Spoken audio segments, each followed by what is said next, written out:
First வீடியோக்குள்ளே போகிறதுக்கு முன்னாடி திவ்யா எவிக்டடா அப்படின்னு சொல்லி கேட்குறீங்க. திவ்யா வந்து எவிக்டெல்லாம் கிடையாது. அது லாஸ்ட் சீசனில் வந்து ராணவ் எவிக்ட் ஆனாங்க. ராணவ் வந்து இந்த மாதிரி விஜேஸ்க்கு பிடிக்காது, ராணவ் எவிக்ட் பண்ணாங்க. அதே மாதிரி இந்த சீசனில் வந்துட்டு திவ்யாவை விஜேஸ்க்கு பிடிக்காது, அதனால் எவிக்ட் பண்ணுறாங்கன்னு சொல்லிட்டு சொல்கிறாங்க. அண்ட் ஆல்சோ பிக் விக்கெட் ஒன்று இன்றைக்கி எலிமினேட் ஆகுறாங்க அப்படிங்கிற மாதிரி ஒரு நியூஸ் பரவிட்டு இருந்துச்சு. அதனால தான் அவங்க வந்து எல்லாருமே திவ்யா எவிக்டட், பிக் விக்கெட்டுன்னு சொல்லிட்டு திவ்யான்னு சொல்லிட்டு இருக்காங்க. இல்லை, இப்போ வரைக்கும் திவ்யாலாம் எவிக்டட் கிடையாது. அப்படி ஒருவேளை அது மாதிரி ஏதாவது நியூஸ் வந்துச்சுன்னா நான் உங்களுக்கு சொல்கிறேன். அதுக்கப்புறம் பார்த்தீங்கன்னா, இன்றைக்கி லைவில் வந்துட்டு திவ்யா வந்துட்டு வாட்டர்மெலனை ஃபஸ்ட்டு பச்சை மிளகாய் சாப்பிட வச்சுருப்பாங்க. உங்கள் கூட ரீல்ஸ் பண்ணணும்னா நீங்கள் பச்சை மிளகாய் சாப்பிடணும் அப்படிம்பாங்க. அப்போ வந்து வா திவ்யா, நம்ம 2 பேரும் வாட்டர்மெலனை சேர்த்து கடிக்கலாம், அப்படி உண்மையான வாட்டர்மெலனை சேர்த்து கடிக்கலாம் அப்படின்னு சொல்லுவாங்க.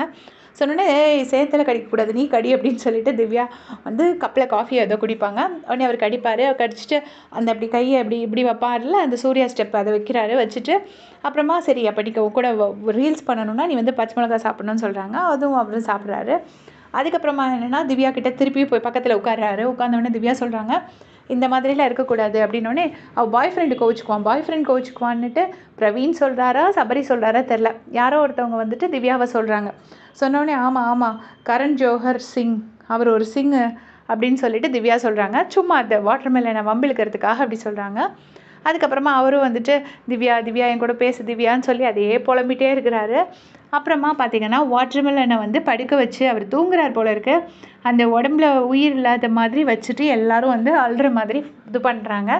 எனக்கு அது ஃபன்னாக தெரியல. எனக்கு இந்த மாதிரி ஃபன் இது பிடிக்கவே பிடிக்காது. திவ்யா, சபரி, அரோரா, அப்புறமா விக்ரம் எல்லாருமே இருக்காங்க, வியானா எல்லாருமே இருக்காங்க. எல்லாருமா சேர்ந்து அது ஒரு ஃபன் மாதிரி பண்ணிகிட்டு இருந்தாங்க. பட் எனக்கு இன்னும் அந்த மாதிரி அந்த ஃபன் மட்டும் எனக்கு சுத்தமாக பிடிக்காது பார்க்குறதுக்கு. அப்புறமா இப்போ வந்து திவ்யா எல்லாம் சமைச்சிட்ருக்காங்க. வாட்டர்மெலனும் அப்சரா சிஜேயும் காய் உரிச்சிட்ருக்காங்க, காய் வெட்டிகிட்ருக்காங்க. அப்போ வந்துட்டு வாட்டர்மெலன் வந்து விக்ரமை பார்த்து ஏதோ டீஸ் பண்ணுறாரு. உடனே விக்ரம் வந்துட்டு வாட்டர்மெலனை பார்த்து ஒரு சாங் பாடுறாங்க. உடனே வாட்டர்மெலனும் அப்படியா, அப்போ நானும் குண்டு கத்திரிக்காய் சாங் பாடட்டுமா உன்னை பார்த்து அப்படின்னு கேட்குறாங்க. உடனே விக்ரம் சொல்கிறாரு, ஆமாம் நம்ம 2 பேரும் சேர்ந்து தான் குண்டு கத்திரிக்காய் அப்படின்னு சொல்லிட்டு சும்மா ஜாலியாக வாட்டர்மெலனை வச்சு எல்லாருமே ஃபன் பண்ணி ஜாலி பண்ணிகிட்ருக்காங்க. ஸோ இதை பற்றி உங்களுடைய கமெண்ட்ஸை சொல்லுங்கள். தேங்க்ஸ் ஃபார் வாட்சிங்.